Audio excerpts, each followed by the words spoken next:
I remember when my dad kind of fell from the pedestal of dad. Now he's still dad. I still am impacted significantly by his words and his presence, like we've talked about earlier. And he's 84 and I'm 61. It still matters. Mm-hmm. And when he does engage, when he calls me, when he does invite, right? Yeah. It warms my heart. I still feel You feel pursued. the significance of being pursued. Yeah. Yes. So, I would want any dad who's a granddad, any dad who's, got kids in their 30s, 40s, and 60s, stay in the game.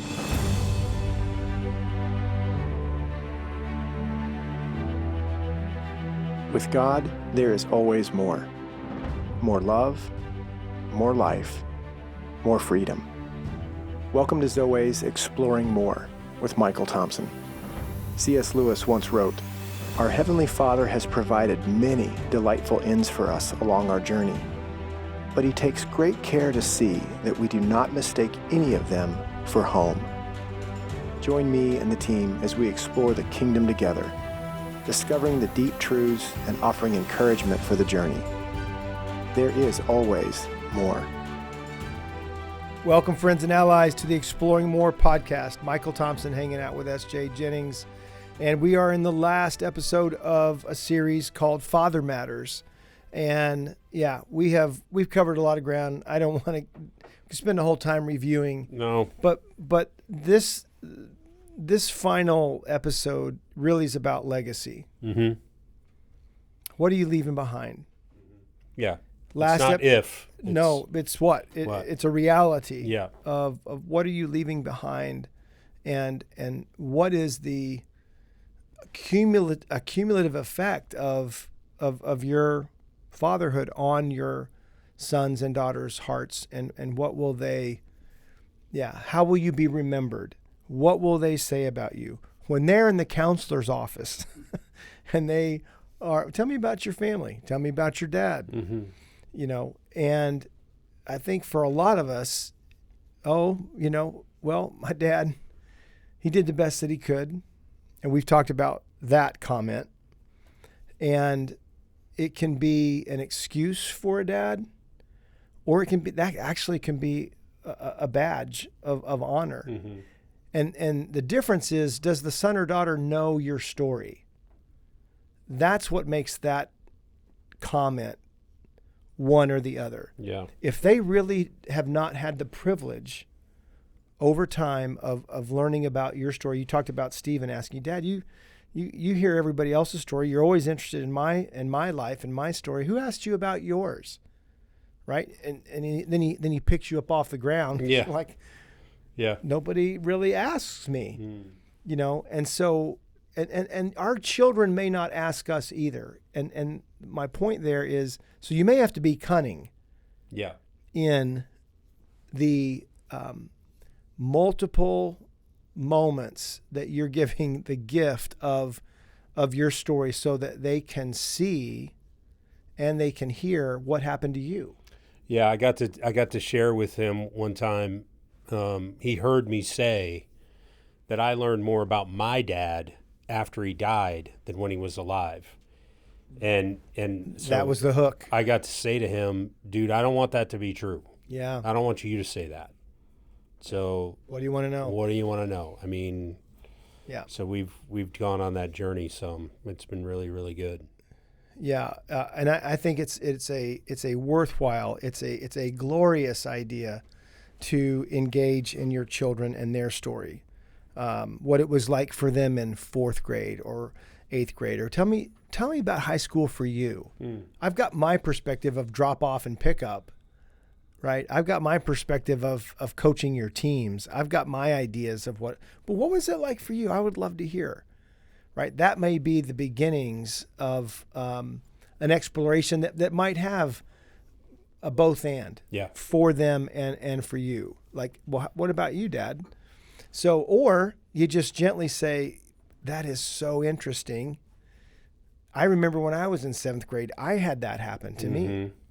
Yeah, it was a jungle back then too. It was a jungle back then. Right. Right. Yeah. So we will be right back on the Exploring More podcast talking about legacy as we wrap up this series on Father Matters. We'll see you in a minute. We just wanted to give you a heads up about an event coming up in April called the Heart of a Warrior Encounter, April 16th through the 19th, Rockbridge Young Life Camp in Goshen, Virginia. If you want more information, go to zoe.org/events. Yeah. There's only 400 seats, and we're already a quarter of the way sold. Yeah, it's filling up, and I would just add that it was a series of events, but a significant event like this conference retreat that changed the trajectory of my life. Mm-hmm. And the couple of men that I went with, friends of mine, are still friends of mine that 20, 25 years later we're still exploring, we're still journeying. And I find that it's not, I wouldn't have known it at the time.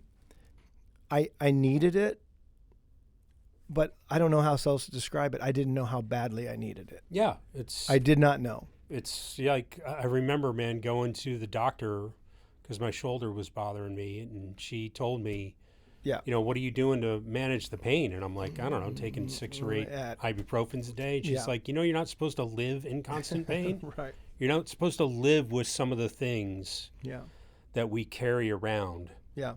And, time away, we call it an encounter because it's an encounter with God. That's what we're trying to set up. That's what's really most important about it, is your time that you have unplugged, hopefully, from some day-to-day things so that you can get plugged into the Father. And we just kind of set the table. Yep. I remember the term sharpening your axe. Mm-hmm. Right? We just aren't meant to be the 10 men who are just swinging, chores, chopping. If you don't take time, and when was the last time you put on your schedule, I'm going to spend 3 days with God. Yeah, there'll be 399 other guys there, but I'm going to spend. It's amazing. I'm going to spend some time away with God, and that's what we structure the encounter events. Mm-hmm. Not only is there sharing, teaching, and some other playground and fun things to do, but you're going to get 8, 25, 30-minute quiet times to ponder. Code of silence, To ponder, to ask God questions, and to see what he might say. Shout out to my friend TJ Wallace, too. I mean, this is just not another porn and bacon men's conference, right? I mean, where that's all they talk about. We are really inviting you into a journey and an opportunity for an encounter with God. Yeah. So come be with us. Well, I hope there is bacon. Yeah, well, bacon's good. All right. Yeah, but hope we'll see you there. there. If you need financial support as well, if you'd love to come but finances are an issue, email my wife. Actually, she's our event coordinator, Sherry, SHERRY @zoe.org, and she'll give you information about something we call the aid station. We don't want any man ever to get left behind because of finances. So join us at the encounter, April 16th through the 19th. Yep. Andy's got some stuff on the lower thirds that will guide you there. Hope to see you.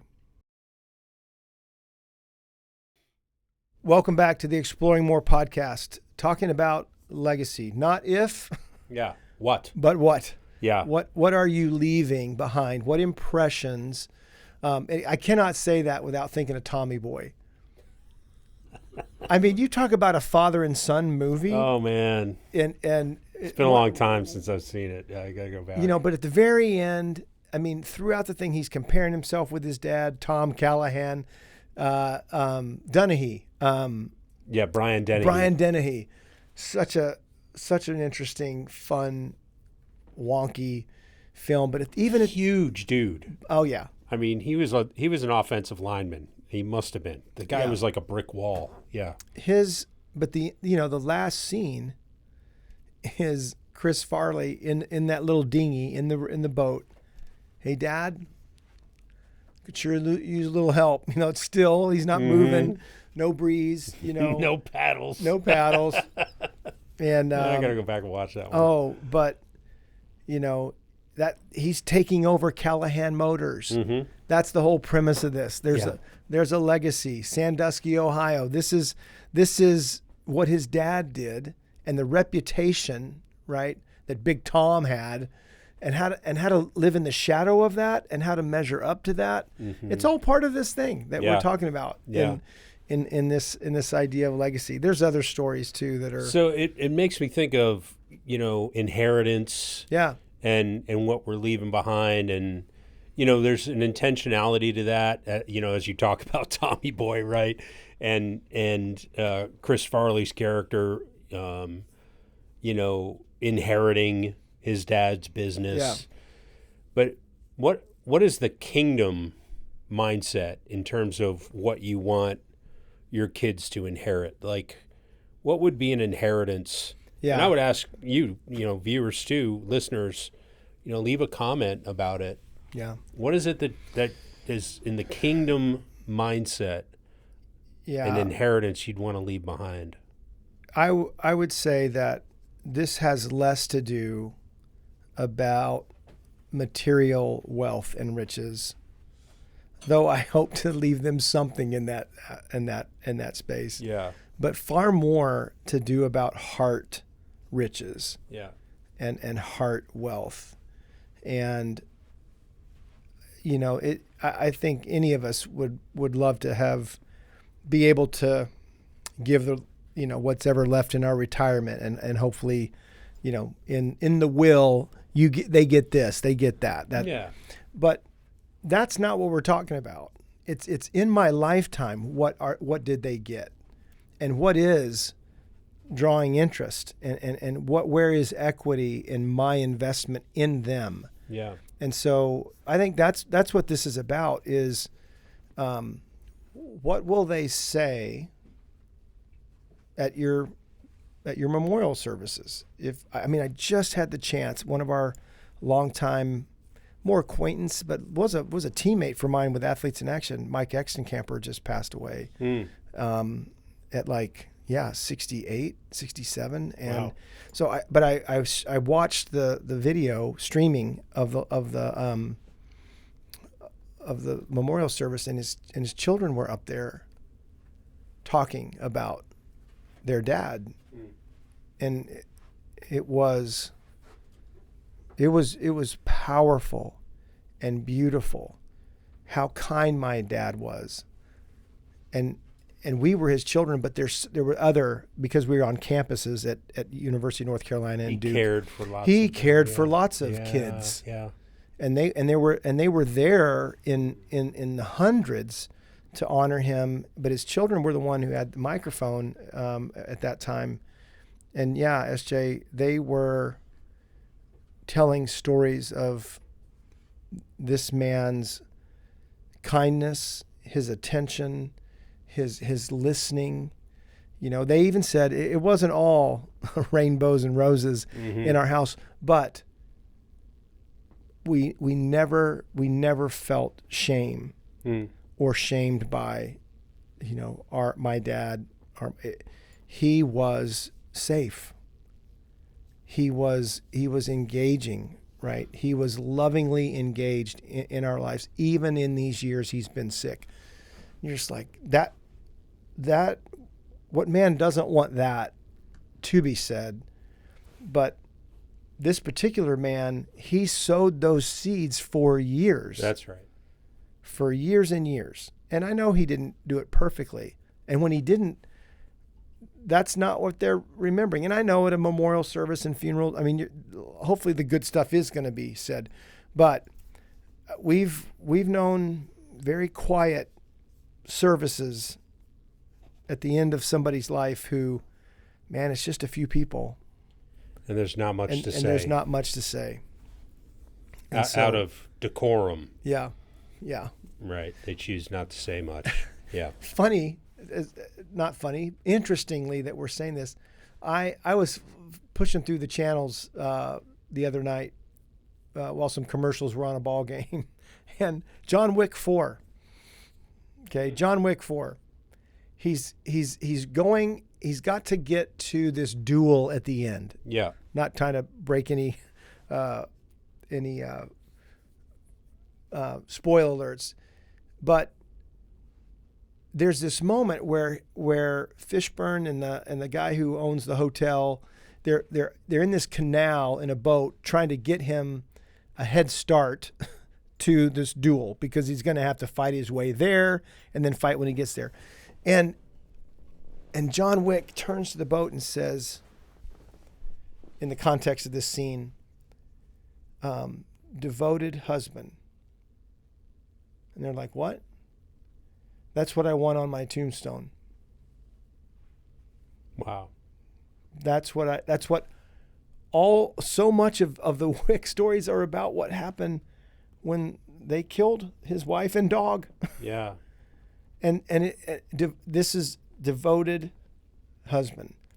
So what is it, right? And I'm trying to think of, it was Covey in the 7 Habits, that says, start with the end in mind. What is your epitaph? What will they say at your funeral? Yeah. As weird as that all is, that's kind of... Yeah, we don't like to talk about it, right? What we're talking about. But it's true. I mean, I've heard it just to keep the focus on tombstones. You're living in the dash. In the dash, right. Right? The year you were born, the year that you're going to die. Yeah. What does your dash represent? What will they say about you? Yeah. Were you with me when we were out in Montana with a bunch of the King's Circle and the guys that we were, and Wendell Deo did a talk on legacy, and he did 2 family lines. One, Max Jukes. You remember that? Is one. Yeah. Well, you know where I heard it? Campus Crusade. Oh, okay, yeah. And I can't remember. I can remember Max Jukes. I can't remember the other one. Yeah. Yeah, but it was the whole bloodline. Like Max Jukes was a thief and a liar and a carouser, like and went into jail. 17 of his family members were in jail, in prison. Thieves and prostitutes and all this. I almost thought of the other one. In contrast, here was this. He was the president of Yale University and maybe Princeton. Was it Yale? Might have been Princeton. Anyway, yeah. and senators, congressmen, vice presidents, pastors, several pastors in the legacy and the family tree, all of that. And so, just a God-fearing man and a not so much. And what does it produce? Because generational blessings and curses are real. I was just going to... Dadgummit, I stole jumped your right notes. in there, man. Yeah. But it is. It's real. It's real. And spiritual forces can have hold. Yeah. Of generational influence and effect within a family. It's powerful. It absolutely is. We could probably do an entire podcast episode about what I'm about to say. Okay. So let me just lay that on you. Forgiving your father. Yeah. How does forgiving your father relate to the legacy you'll leave? It will lighten it. It will, we've said this before, forgiveness is setting a prisoner free and finding out that prisoner is me. Mm-hmm. Somebody really smart said that. It's a quote, I think, but it's been attributed to a lot of folks. And it's real. I think that is the power of forgiveness. Is I'm not letting him off the hook. I'm just not requiring payment. Yeah. I'm not going to keep this narrative of all that he wasn't, all that he couldn't, all that he didn't. And there's files in a lot of boys who become men, girls who become women, especially the categories, SJ, of there's a significant file for what I got that I shouldn't have. Mm-hmm. But most have even a thicker file of what I didn't get that I should have. Yeah. And so to let our dads off the hook, in my mind, is I remember when my dad kind of fell from the pedestal of dad. Now he's still dad. I still am impacted significantly by his words and his presence, like we've talked about earlier. And he's 84 and I'm 61. It still matters. Mm-hmm. And when he does engage, when he calls me, when he does invite, right? Yeah. It warms my heart. I still feel You feel the pursued. significance of being pursued. Yeah. Yes. So, I would want any dad who's a granddad, any dad who's, got kids in their 30s, 40s, and 60s, stay in the game.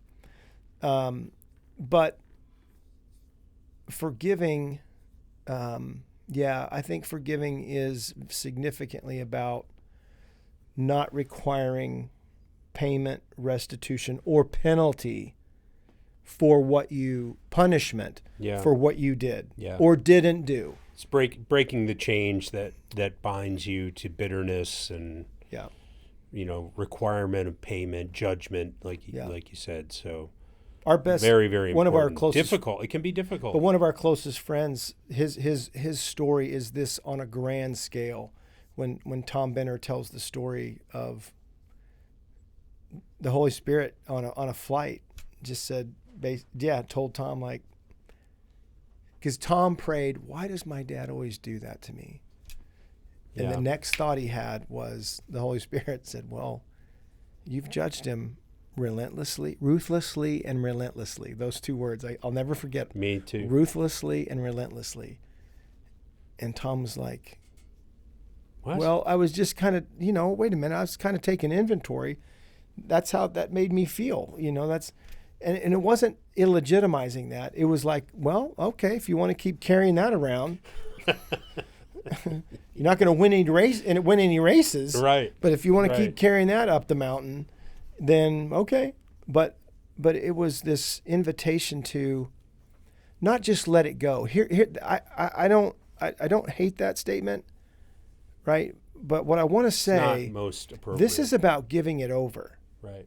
I like that statement better. This is about saying, this stuff that I'm carrying that from my dad, my mom, that hurt me, or it's weighing me down. It's keeping me from loving. Makes me not want to talk about them. Right. And because there are people out there that have pretty heavy stories, and the primary wounders in their lives are their father and their mother. And so they're carrying that around.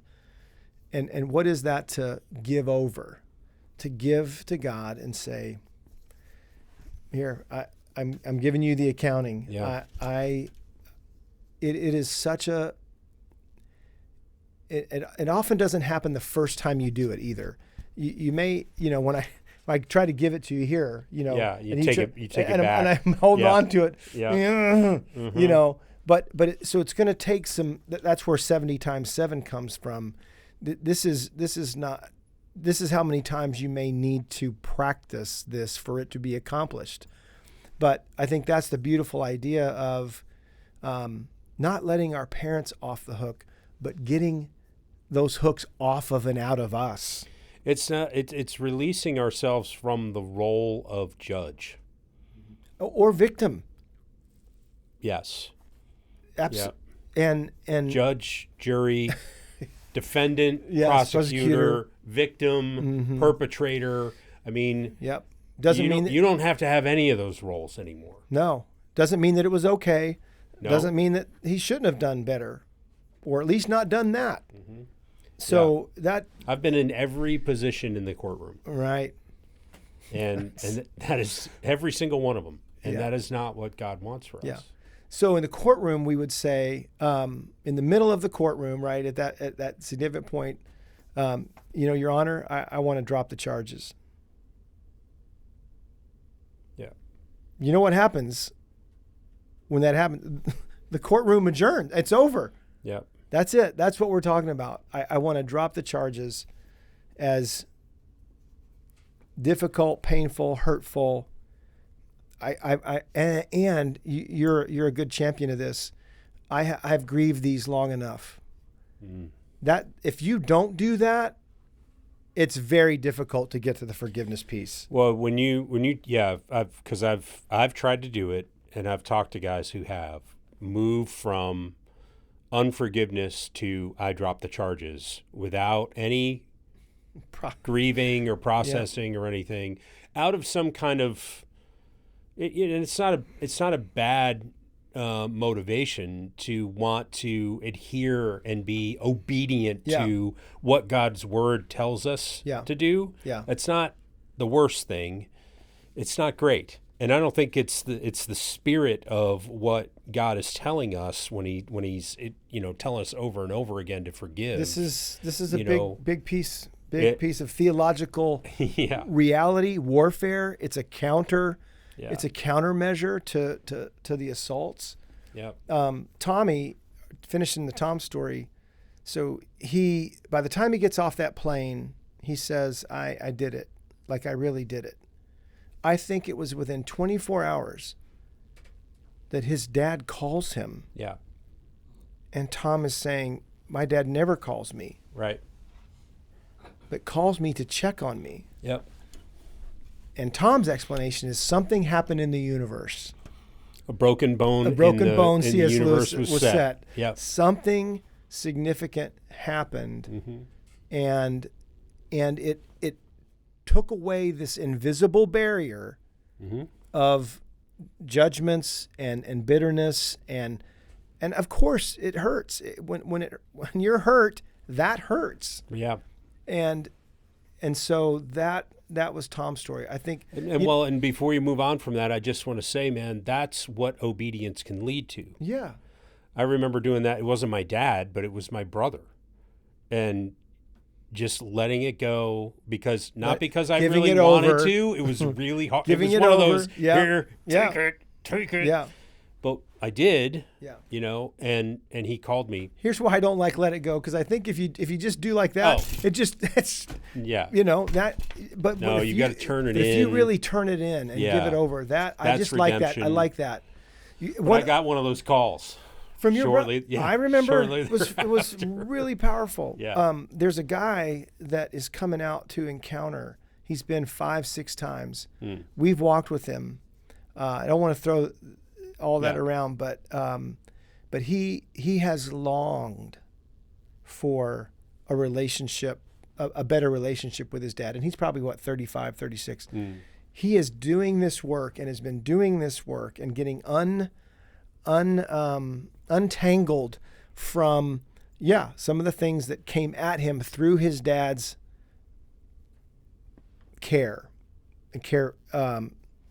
lack of care. Yeah.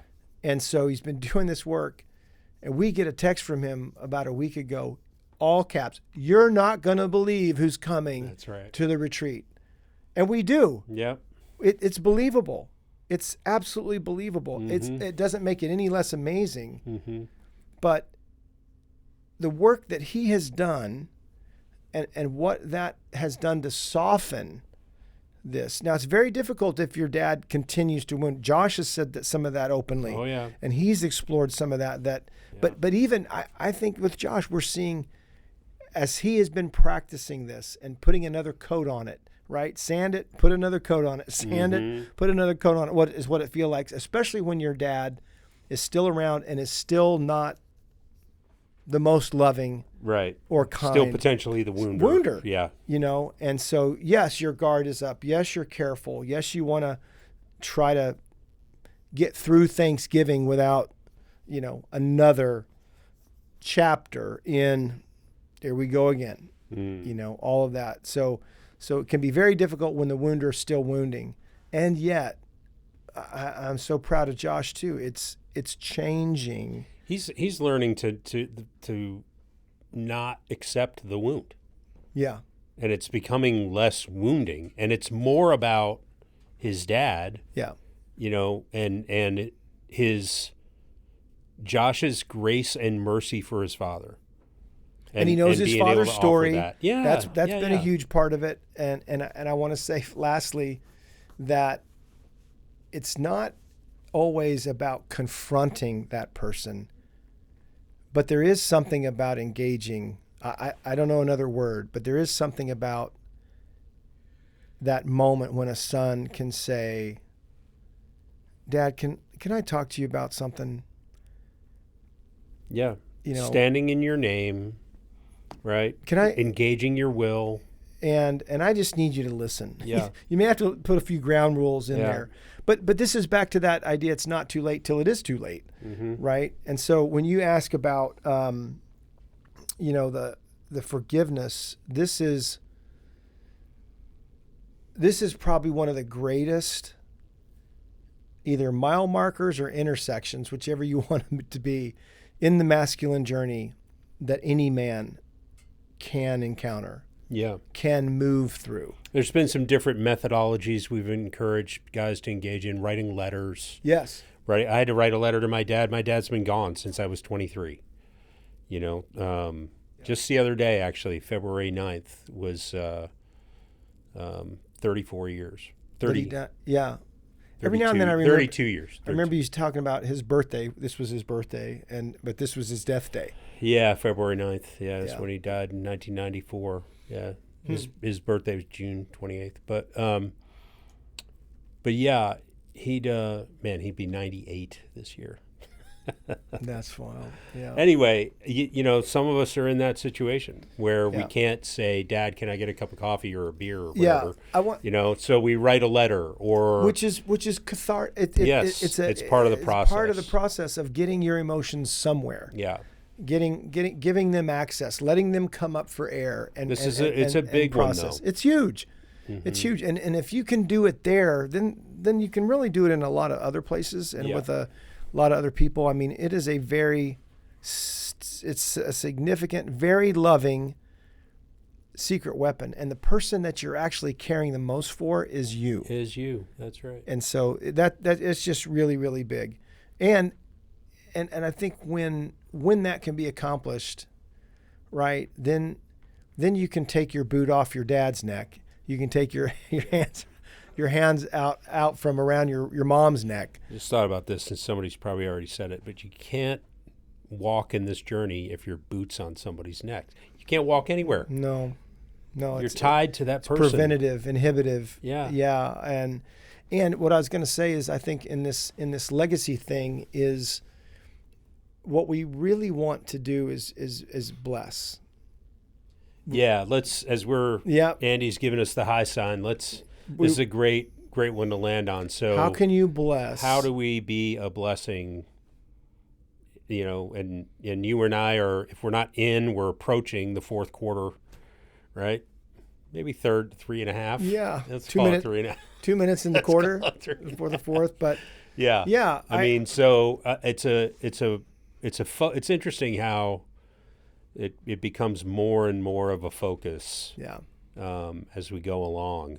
But what does that mean to be a blessing, to leave a blessing? Yeah. Yeah. Yeah. I mean, the conclusion's going to be that you were safe. But the experience that they're going to have with you for the rest of however long you have is that somehow you built trust. You rebuilt trust. And maybe you just remodeled it because it was not ever really bad. That's great. Good for you. New fresh coat of paint. Super good, right? man. Yeah. That'd be great. But that requires engagement. And we talked about that in the second week, in the second episode. There's this thing called lovingly engaging. And so what does that mean? Well, I don't know. I know my kids, and I know what that can look like for me.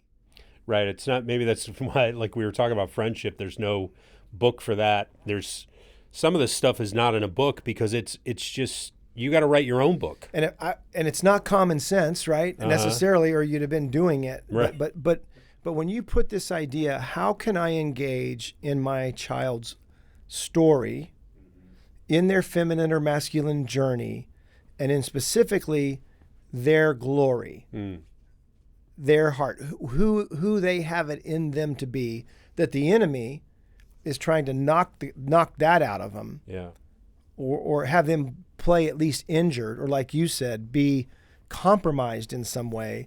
So if the enemy's been doing that to you, well, it's quite naive to assume that the enemy hasn't been doing a number on them and trying to use you to anchor some of that crap down. Yeah. So that's to be, in the larger story, the map, 2 realms, 2 kingdoms, that whole orientation, I think, is really helpful to fathering then appropriately, lovingly, engagingly.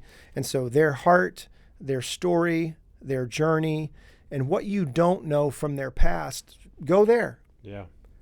But also it's about the present. And we talked about presence. We did. That's over the first one. Christmas, The present, your presence is the present. Yeah. And yet, oh man, who was I talking with? This just happened a couple weeks ago. I was meeting with, oh yeah, I know. And I get it, man. This guy's dad, they got divorced when he was 9. And he's now 42, but he's talking about his visits with his dad and he's tearing up. He says, I remember the first Christmas with going to my dad's place. And I just thought it was going to be, I don't know what I thought. But my brother and I went in the door and I'm looking, there's no tree. There's no decorations. It's like the Santa Claus. There's no Remember Christmas. that movie, The Santa Claus? He goes over to Tim Allen's house and there's no decorations at all. Nothing. So It's this is the, yeah. You're talking about Christmas with the Cranks? No. Oh, that was Santa Claus. He was in the same one. He was. Where he but refuses to do the Christmas. very first Santa Claus, the little kid gets dropped off at his bachelor pad and there's no sign of Christmas anywhere. And so as he began to tear, and I said, all right, where are you, man? Yeah. He's right there. Standing in that doorway. 40-something, 9-year-old. And so now the question that, well, what would you have liked for it to have been? Mm-hmm. What can you name it? Yeah. Can you express it? Because that opportunity, I think, is part of the grief experience. Oh yeah. That we've said this before. I'm going to tell you something I've never told anybody. Right? And that is a timeout, holy ground. Let's take our shoes off. Okay, go ahead. Right. What are you about to say? Yeah. Because those are very, very, very seldom are those stories, do they go on to be something glorious that I did. Right. Or something wonderful that happened to me that I've told no one. Right. They are almost always a context for, okay, mm-hmm. Do I want to hear this? All right, you go. Let me hold your hair. Yeah. You throw up. Because you've never told anybody this before. Because why? Back to shame in the last episode. So I want to say, that the blessing, I like what you said a minute ago. Well, what would you have liked to have happened? What do you wish you had gotten? All right, do that. Mm-hmm. If you wish you would have been seen, if you wish you would have been known, if you would have wished you pursued, engaged, and you have an idea of what that might have looked like for my dad never, not my dad, but man, my dad never took me fishing. My dad never played catch with me, never. Okay, I'm not saying you need to go fish and play catch, but it's not a bad idea. You're saying that for some reason. Yeah. And there's a lament there. Right. So I wish we'd have written. So you got 2 options then.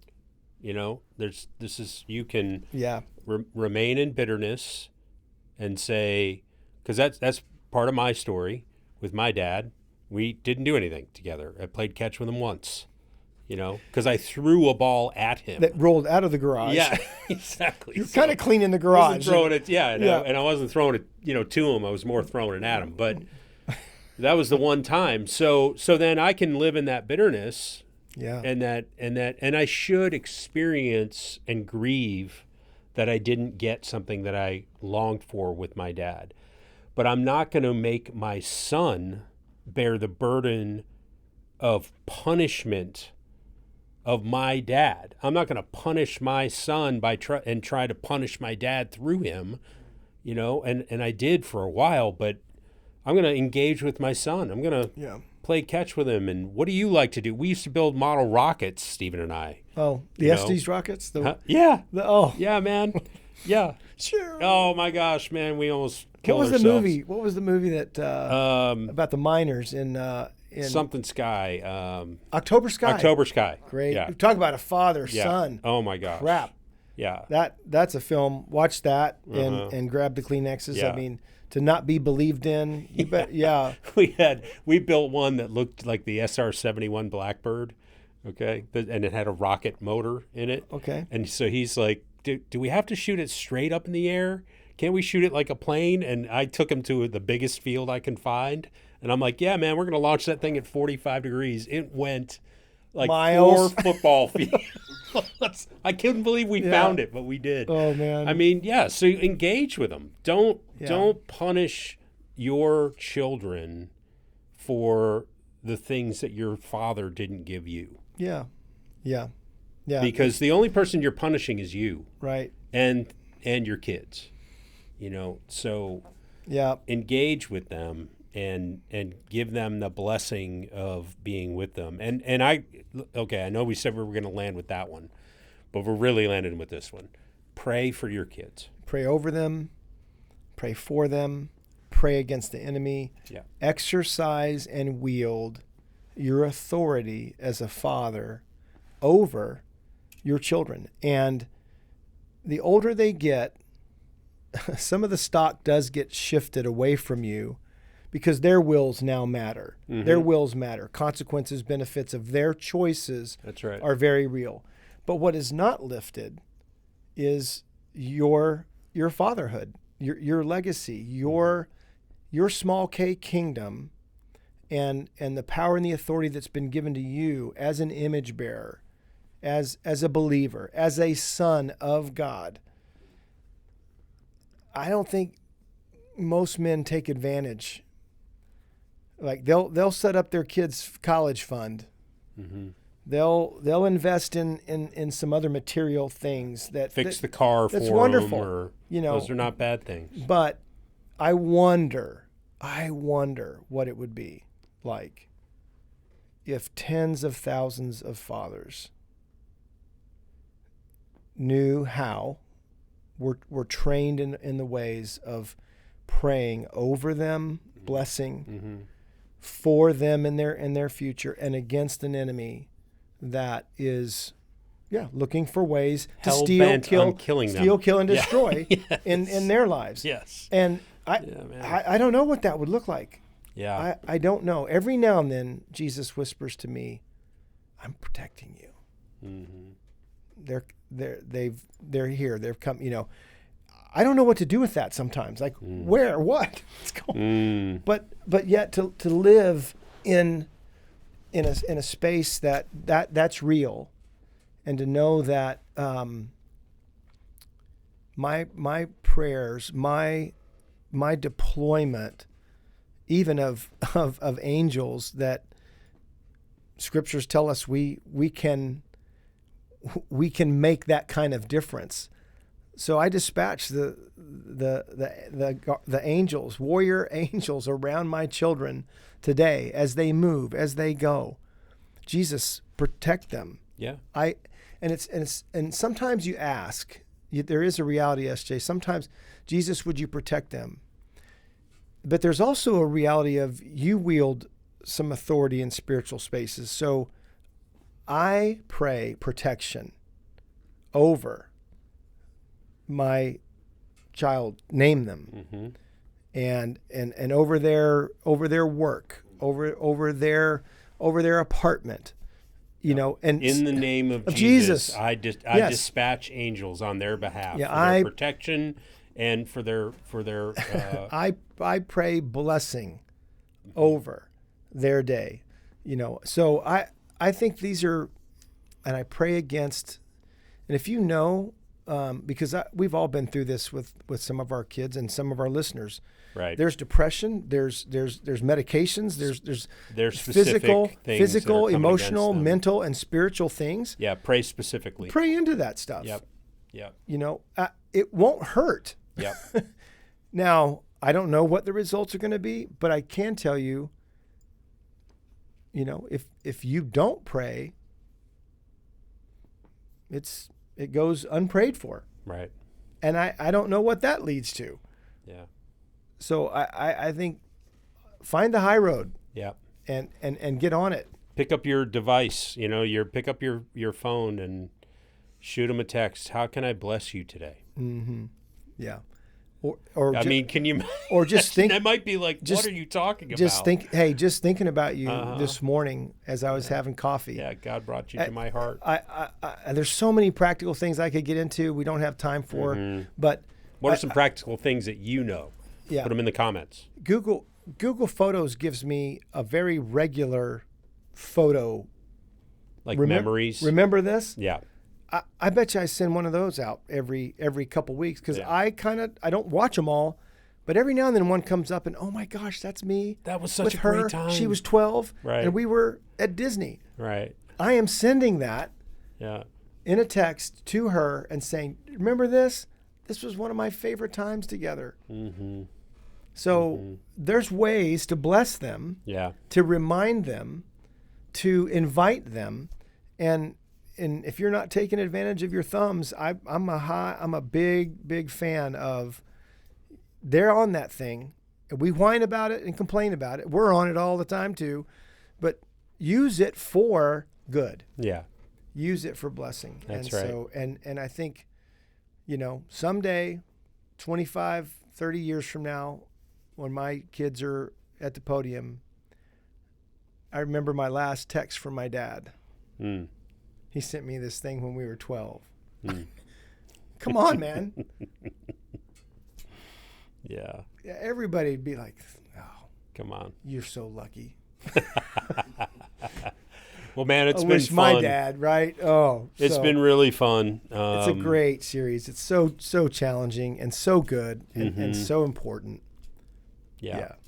It's been good though. It's been a great reminder. That's what I was just going to say. To up my game, to be intentional. To be intentional. Diligent. Yeah. And I think that's a big part of it. If you're really paying attention to it, good things will happen. All right. So we just touched down. So as we're rolling to the gate, just a last encouragement to our listeners and the dads that are as we go. Oh, what came when you started asking that? What came to me is this their response doesn't mean it wasn't a good idea. Just because they're not going along with all these things we're talking about, just because they're not ready, just because they're raising an eyebrow, just because they're saying things like, well, why do you bring that up? Yeah, or what are you talking about, Dad? Right. Yeah. I mean, there's such thing as kid wounds, right? There is. But I think that this is about when you can, you do the right thing. Mm-hmm. You say the right thing. And you don't do and don't say the things that we were talking about that contribute to the hurt. Yeah. So, but just because they didn't call you back or just because they didn't text you back doesn't mean what you did wasn't good. Mm-hmm. So we're not necessarily about the immediate results, and you're getting nominated for some Dad of the Year award because you engaged for the first time in months. Right. But it's gonna take time. Yeah. It's gonna take time and deposits in a steady direction over time. And I can only describe it from myself and others that you don't know when the dividend checks are coming, but just keep investing. Yeah, I think Keep of our sowing friend Larry Crabb. God loves you. He's up to something good. It's going to take some time. Yeah. Yep. And that keep going, dads. True for this. Yeah, keep going. You can do it. Yeah. God's on your side, and He shares your namesake. Yeah. As Father, and He wants to father you as you father your kids, no matter how old they are. So, amen to that. Stay in. Keep your helmet on and your socks dry. Socks dry. Because the foxholes are in lots of places, and we are in the battle for our kids' hearts, fighting for their hearts. That's right. Hey, love to hear your stories. Leave a comment, shoot us an email, exploringmore@zoe.org. And, we're a crowd-funded organization. If you're getting something out of the content and want to contribute to that, help us keep these cameras rolling, go to zoe.org/give. We're looking for sponsors this year. Anybody's interested in that? Anybody that has shout outs, Ford trucks, Ashton cigars, maybe some beer or bourbon, but if you want to sponsor us, we're here. Yeah. Columbia gear. Yeah, man. There's some other fishing and Remington. Yeah, boy, or under who shotguns. knows what kind of sponsorship we might have. Yeah, but man. Anyway, thanks for being with us on the Exploring More podcast. We'll see you next time. We hope you have enjoyed this episode of Exploring More. The landing page for this podcast is zoe.org/podcast. That's ZOWEH.org/podcast, where you can find the show notes and various platforms to which we broadcast. You can also find us and the Life of More by visiting Zoe on YouVersion Bible app, Right Now Media, our Facebook page, and Zoe on Instagram and Twitter. Remember, with God there is always more, and you were made for more.